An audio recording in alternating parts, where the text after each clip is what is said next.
नमस्कार, पहाड़ प्राइम में आप सभी का स्वागत है। मैं हूं आपके साथ अनु सिंह। खबरों की शुरुआत करेंगे देहरादून से, जहां मूसलाधार बारिश लगातार जारी है। राजपुर रोड और आईपीएस कॉलोनी में इस बीच पानी भर गया। भारी बारिश से नदियों का जलस्तर बढ़ा है और अब कॉलोनियों में भी पानी घुसने लगा है।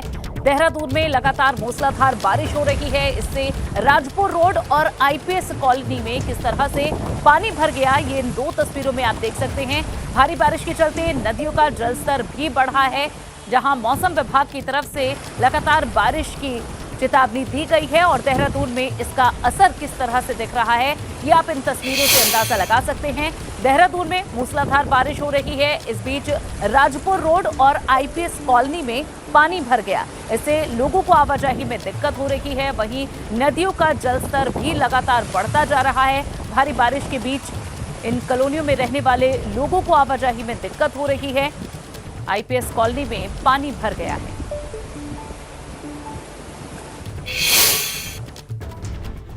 उधर देहरादून में रिस्पना, बिंदाल समेत अन्य तमाम नदियां उफान पर हैं, जिस वजह से नदियों के किनारे रह रहे लोगों को खतरा अब दिख रहा है। और इस वक्त बिंदाल नदी अपने विकराल रूप में बह रही है, जिससे आसपास रह रहे लोगों को खतरा इन पर मंडरा रहा है। देखिए हमारे संवाददाता पंकज राणा की ये ग्राउंड जीरो से रिपोर्ट। उत्तराखंड में मौसम विभाग ने 19 से लेकर 21 तारीख तक बारिश का येलो अलर्ट जारी किया है। बारिश का सितम इस तरह से दिखने लगा है कि तमाम जो नदियां हैं वो उफान पर नज़र आने लगी हैं। इस वक्त मैं देहरादून में मौजूद हूँ और देहरादून की मुख्य नदी है बिंदाल नदी है। और आप देखेंगे तो इस वक्त बिंदाल नदी का जो रूप है, प्रवाह है, वो पूरी तरह से विकराल रूप में नज़र आ रहा होगा। तमाम जो लोग हैं यहाँ के आसपास जो नदी के किनारे रहते हैं, उनको भी कहीं ना कहीं ये खतरा बनता जा रहा है। बिल्कुल नदी के किनारे आप देखेंगे तो ये तमाम जो झुग्गी झोपड़ियाँ हैं, जहाँ पर छोटे छोटे बच्चे भी आपको नज़र आ रहे होंगे, नदी के बिल्कुल किनारे यहाँ पर खड़े हुए हैं। तो ये साफ कहा जा सकता है कि कई बार इन झुग्गी झोपड़ियों को, इन मकानों को यहाँ से विस्थापन की बात नगर निगम ने कही, लेकिन जिस तरह से नदी का आप विकराल रूप देख रहे हैं, ये कहीं ना कहीं इन लोगों के लिए खतरा बना हुआ है। लगातार बारिश का सितम जारी है। पर्वतीय क्षेत्रों में मौसम विभाग ने 21 तारीख तक येलो अलर्ट जारी किया है और देहरादून समेत प्रदेश के अलग अलग जिलों में लगातार बारिश का सिलसिला जारी है। उसके साथ आप देखेंगे तो जिस तरह से पर्वतीय जिलों में लगातार बारिश हो रही है, उसके बाद जो मैदानियों की नदियाँ हैं वो विकराल रूप में यहाँ नजर आने लगी हैं। लगातार जो नदी का पानी है वो लगातार जलस्तर बढ़ता जा रहा है, जिससे ये जहाँ पर बहुत ज़्यादा खतरा यहाँ के लोगों को बना हुआ है। खासकर उन लोगों के लिए खतरा है जो यहाँ पर रह रहे हैं। बिल्कुल नदी के ढांग पर आप देखेंगे तो जो पुस्ता है उस पर तमाम जो बस्तियाँ हैं वो बनी हुई हैं।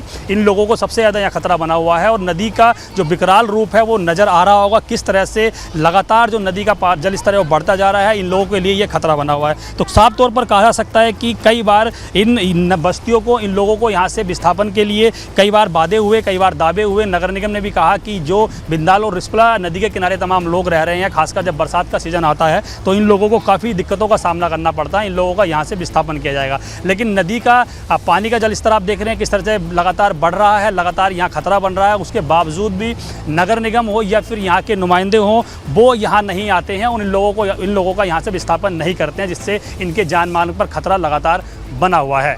देहरादून से अपने सहयोगी क्रिस्टोफर लॉरेंस के साथ पंकज राणा, एबीपी गंगा। इतना तेज बहता पानी घरों के पास लोगों में दहशत पैदा करने वाला है। ज्यादा और जानकारी ले लेते हैं पंकज राणा से। देहरादून से हमारे संवाददाता जुड़ चुके हैं, सीधा उन्हीं का ही रुख करेंगे। पंकज, तस्वीरों में हमने देखा जो पानी का रौद्र रूप है, ये दहशत पैदा करने वाला है। क्या अब प्रशासन इन्हें लेकर हरकत में आया है? क्या लोगों की सुरक्षा के लिए कुछ प्रबंध किए गए हैं?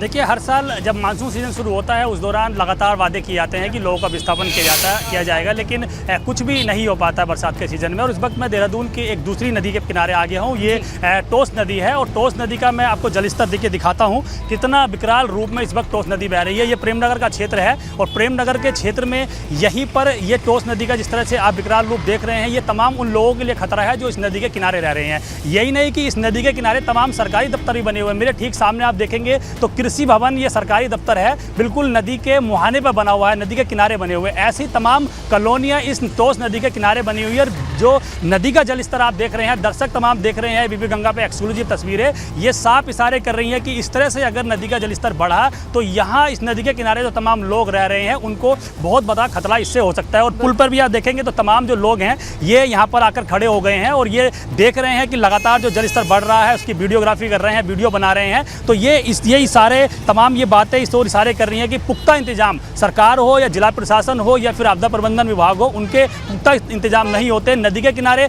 कहीं आप बाढ़ सुरक्षा के इंतजाम नहीं देखेंगे, क्योंकि जो सिंचाई विभाग है उसका एक काम होता है कि जो नदी है जहाँ पर बस्तियाँ हैं वहाँ पर बाढ़ सुरक्षा के इंतजाम किए जाएँ, लेकिन आप पुख्ता यहाँ पर नदी के किनारे नजर नहीं आएगा। और जिस तरह से नदी में विकराल रूप में नदी बह रही है, नदी में जो प्रवाह बह रहा है, नदी का पानी जो बह रहा है, उससे साफ कहा जा सकता है कि कोई भी यदि नदी के जद में आता है, कोई भी मकान नदी के जद में आता है तो निश्चित तौर पर उसको हर हाल में नुकसान हो सकता है। दूसरी तस्वीर में अगर आपको एक और तस्वीर दिखाऊं तो इसी नदी के मुहाने पर उत्तराखंड टेक्निकल यूनिवर्सिटी बनी हुई है, यानी कि यूटी यूनिवर्सिटी बनी हुई है, जो उत्तराखंड की टेक्निकल यूनिवर्सिटी है। और बहुत बड़ा प्रांगण इस यूनिवर्सिटी का दूसरी साइड में बना हुआ है, बिल्कुल नदी के मुहाने पर ये यूनिवर्सिटी बनी हुई है। तो ये तमाम चीज़ें इस ओर ये इशारे कर रही हैं कि सरकार ने भी पहले जब ये तमाम व्यवस्थाएं की थी, तमाम चीज़ें की थी, उस दौरान पहले से ये ध्यान नहीं दिया गया था कि जो नदी है उसके किनारे सरकारी दफ्तर बनाए जाएंगे, मकान बनाए जाएंगे, लोगों को बसाया जाएगा तो उनको खतरा हो सकता है। देखिए ये तस्वीरें हैं, सीधे मैं दिखा रहा हूँ, टेक्निकल यूनिवर्सिटी की बाउंड्री वॉल साफ नजर आ रही है और बाउंड्री वॉल से लगकर सीधा नदी का पानी टोस नदी का बह रहा है। ये बहुत खतरे का निशान है। और दूसरी तरफ भी आप देखेंगे तो प्राइवेट कंस्ट्रक्शन बहुत बड़ी गति पर नदी के किनारे हो रहा है, इनको कोई देखने वाला नहीं है। यही खतरा इन लोगों के लिए बना हुआ है। नदी में यदि इससे ज़्यादा पानी आता है तो ये पुश्ता तोड़कर लोगों के घर में घुसेगा। एक होटल भी आपको नज़र आ रहा होगा, ये होटल नदी के मुहाने पर बने हुए हैं और हर बार एमडीडीए हो, नगर निगम हो या यहाँ का जिला प्रशासन हो, वो ये कहता है कि नदी के 200 मीटर की दूरी पर किसी भी तरह का कंस्ट्रक्शन नहीं होगा। लेकिन आप देखेंगे तो नए कंस्ट्रक्शन भी हो रहे हैं, पुराने कंस्ट्रक्शन भी लगातार हो रहे हैं और नदी का जो वेग है, नदी का जो जल स्तर है वो किस तरह से बढ़ रहा है, ये साफ इस ओर इशारे कर रहा है कि यहाँ जो लोग रह रहे हैं, चाहे वो झुग्गी झोपड़ी में रहने वाले लोग हो या नदी के किनारे जो तमाम कॉलोनियाँ काटी गई हैं वो लोग हों, उनके लिए जान मान का खतरा यहाँ बना हुआ है। लोगों की भीड़ लगी हुई है, लगातार लोग यहाँ पर आ रहे हैं क्योंकि इतना बड़ा जल स्तर लोगों ने इस नदी का आज तक नहीं देखा है। टोस नदी इसको कहा जाता है और इससे इस नदी को अगर आप देखेंगे तो ये यहाँ से सीधे समतल एरिया में चली जाती है। आगे का जो एरिया है समतल है, इसके 1 किलोमीटर की दूरी पर यहाँ से सैकड़ों कॉलोनियाँ, प्राइवेट कॉलोनियाँ काटी गई हैं जो नदी के मुहाने पर बनी हुई हैं। कई कंपनियाँ हैं, सेलाकुई का एरिया पड़ता है और ये जो पुल है, ये जो सड़क है, ये सीधे विकास नगर से देहरादून को जोड़ती है। तो ये हम तस्वीरें जिस तरह से लगातार देख रहे हैं, दर्शक तमाम जो नदी को देख रहे हैं, किस तरह से नदी का वेग लगातार बढ़ रहा है, जल स्तर लगातार विकराल रूप में बढ़ रहा है, लगातार ये बढ़ता जा रहा है। क्योंकि देखिए जहाँ मैं खड़ा हूँ यहाँ अभी बरसात नहीं हो रही है, लेकिन पर्वतीय क्षेत्र में मसूरी की जो एरिया है वहाँ पर लगातार बारिश का सिलसिला जारी है और ये बारिश अगर 1-2 घंटे लगातार होती रही, लगातार बारिश का सितम बढ़ता रहा तो इस नदी का जल स्तर और ज्यादा बढ़ जाएगा और यहाँ जो लोग हैं उनके लिए खतरा बन जाएगा, पुल के लिए भी खतरा बनेगा। उसके साथ साथ जो बगल में तमाम होटल बने हुए हैं, प्राइवेट लैंड है, तस्वीरों के साथ आप दिखा रहे हैं। पंकज, ये भी बताइए कि मौसम विभाग का आगे के लिए क्या कहना है। आपने बताया कि 2 घंटे से बारिश हो रही है और भी बारिश इसी तरह लगातार आती है तो और ज्यादा जल स्तर बढ़ेगा और उससे होने वाली समस्याएं आपने बताई भी और तस्वीरों के माध्यम से समझाई भी। अब बताइए मौसम विभाग ने क्या भविष्यवाणी की है और आगे बारिश को लेकर।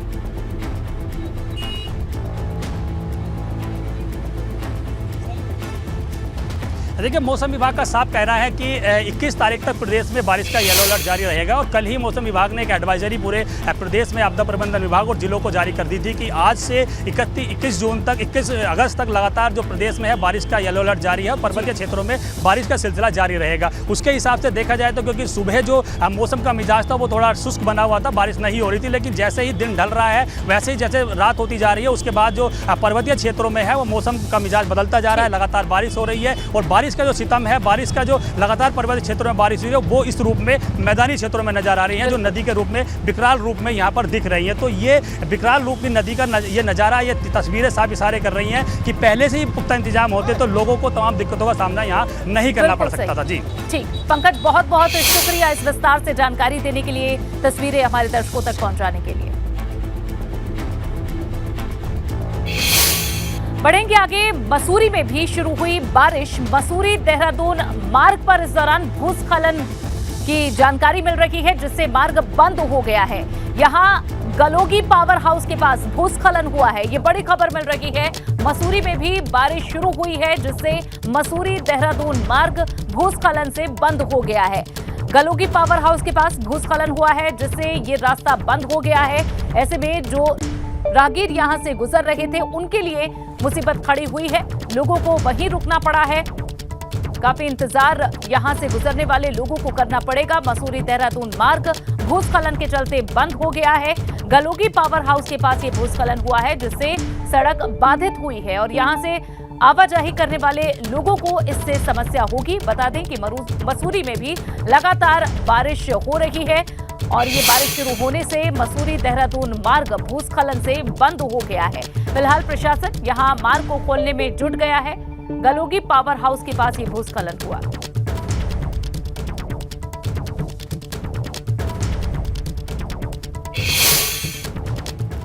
और अब बढ़ेंगे आगे और अब बात जन्माष्टमी की। पूरे देश भर में जन्माष्टमी की धूम है। बात देवभूमि उत्तराखंड की करें तो यहाँ भी श्री कृष्ण भक्तों का जोश हाई है। श्री कृष्ण मंदिर में भक्तों का सैलाब उमड़ रहा है, तो केदारनाथ धाम में भी और बद्रीनाथ ब्रिज में हो चुका है। देखिए रिपोर्ट।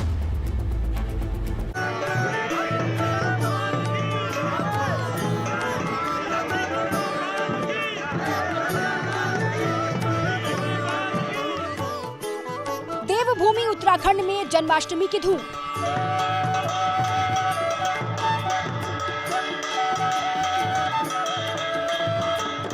केदारनाथ में लड्डू गोपाल की भव्य झांकी।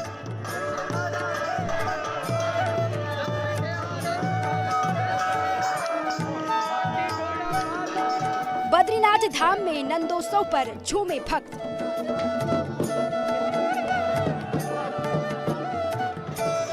देश भर में श्री कृष्ण जन्माष्टमी की धूम है। कृष्ण भक्तों का जोश हाई है। कहीं पालकी तो कहीं कान्हा की झांकी निकाली जा रही है।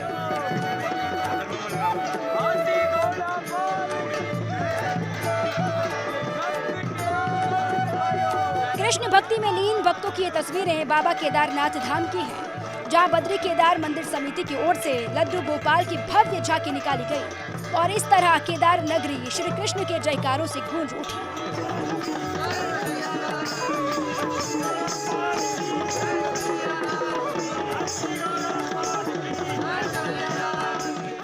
आज जन्माष्टमी के मैं समस्त देशवासियों को हार्दिक शुभकामनाएं देता हूं और भगवान श्री केदारनाथ जी के मंदिर से मैं समस्त प्रदेशवासियों को और पूरे जितने भी भक्त श्री केदारनाथ में आए हैं, मैं सभी लोगों का धन्यवाद करता हूं और जन्माष्टमी के इस पुण्य पर्व में मैं सभी लोगों का धन्यवाद करता हूं। जय श्री केदारनाथ। उधर बद्रीनाथ धाम में भी नंदोत्सव पर भक्त ढोल दमाऊ की थाप पर जमकर थिरके। हाथी घोड़ा पाल की जय कन्हैया लाल की के जयकारे से पूरा बद्रीनाथ धाम कृष्णमय हो गया।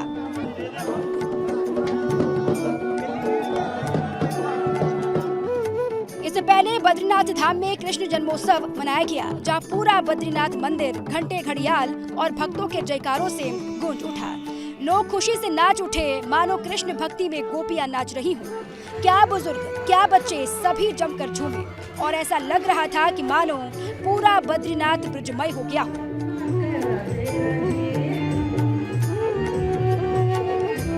भगवान श्री कृष्ण की महिमा अपरंपार है।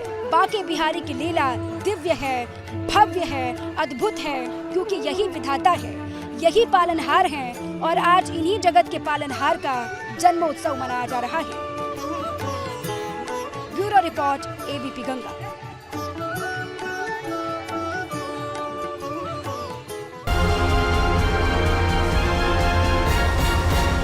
यूके SSSC पेपर लीक से जुड़ी हुई एक बड़ी खबर मिल रही है, जहां मास्टरमाइंड हाकम सिंह के साथ त्रिवेंद्र रावत की फोटो वायरल होने का मामला। पूर्व सीएम त्रिवेंद्र सिंह रावत ने इस पर बयान दिया है। उन्होंने कहा कि वे भाजपा कार्यकर्ता रहा है, उसे जिला पंचायत सदस्य का टिकट भी मिला था। पेपर लीक मामले में मुख्य आरोपी है हाकम सिंह। हाकम सिंह को किसी भी स्तर से बचाने की कोशिश नहीं होगी। एसटीएफ पूरे मामले की तेजी से जांच कर रही है। त्रिवेंद्र सिंह रावत का बयान। भाई देखो, करीबी नहीं, वो भारतीय जनता पार्टी का कार्यकर्ता रहा है। इसको स्वीकार करने में मुझे लगता है कोई दिक्कत नहीं है। हमारा कार्यकर्ता रहा है, पार्टी ने उसको जिला पंचायत सदस्य का टिकट दिया इसको भी हमको स्वीकार करना चाहिए। लेकिन एक बच्चा अगर बेईमान निकल गया, एक कार्यकर्ता बेईमान निकल गया, तो पार्टी ने कहीं उसको बचाने का प्रयास नहीं किया, कहीं सरकार ने उसको बचाने का प्रयास नहीं किया। पूरी ईमानदारी के साथ, पारदर्शिता के साथ सरकार काम कर रही है। और वहीं इस मामले में सीएम धामी का बयान भी आ गया है। यूके SSSC पेपर लीक मामले पर बोले हैं सीएम धामी। उन्होंने कहा पेपर लीक मामले में निष्पक्ष जांच जारी है। ये एक और बड़ी खबर दे रहे हैं सीएम धामी ने भी इस मामले में बयान दिया है। कहा कि जब तक सभी आरोपी पकड़े नहीं जाते जांच जारी रहेगी।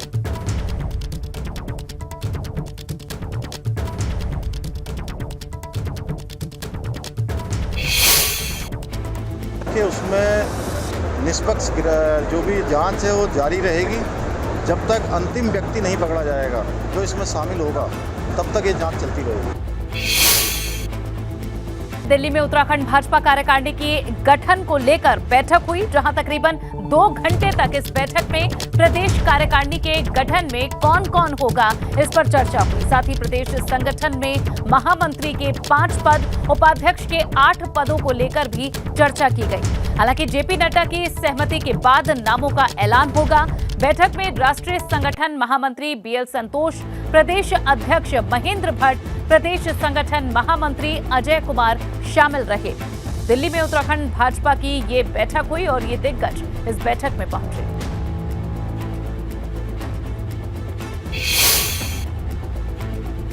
और अब वक्त है हमारे खास कार्यक्रम सत्याग्रह का।